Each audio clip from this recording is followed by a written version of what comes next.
Okay, so ito naman ang gawin natin. Paano daw o anong formula, for example, may mga certificates na 1 month before expiration, magiging red yung cell. Tapos pag 2 months before expiration, magiging yellow. So try natin gawin to. So gagamit tayo dito ng conditional formatting. Itong nasa column A, ito yung certificate 1 to 5. Then dito sa column B, ito yung expiration date. So ang gusto niyang mangyari, kapag yung date ay ma-expire na before 1 month, maha-highlight siya, magkukulay red. Ganon din yung before 2 months, magiging yellow yung highlight niya. So select muna natin itong mga reference cells natin. Then, dito tayo sa home, pupunta tayo ng conditional formatting. So dito sa conditional formatting, new rule tayo. Click natin itong use a formula to determine which cells to format. So dito sa box na to, ilalagay natin itong ating conditional function. So equals and open parentheses B2. So yung B2 na yan,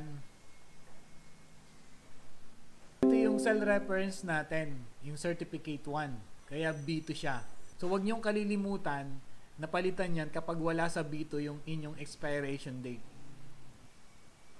Open close quotation mark, comma, space, B2, minus today, open close parentheses, less than equals to 30, then close parentheses. Then pupunta tayo dito sa format para kulayan natin or ma-highlight. Fill, then red. Then okay. Then okay.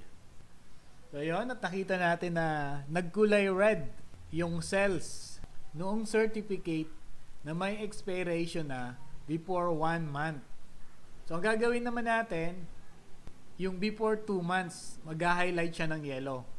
So ito naman yung ating gagamiting conditional function. Ito yung mag-highlight ng cells based on the expiration date with the color yellow according dun sa specific conditions. So, select ulit natin yung cell reference.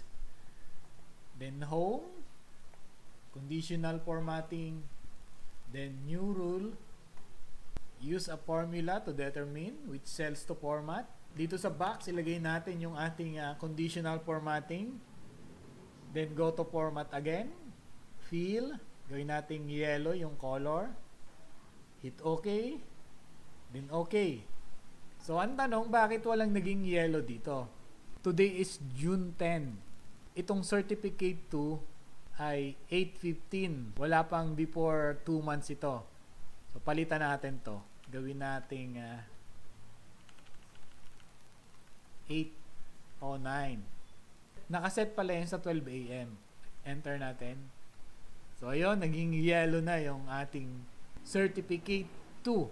Dahil pumasok na siya sa before 2 months. Kaya nag-highlight na siya ng yellow. Okay?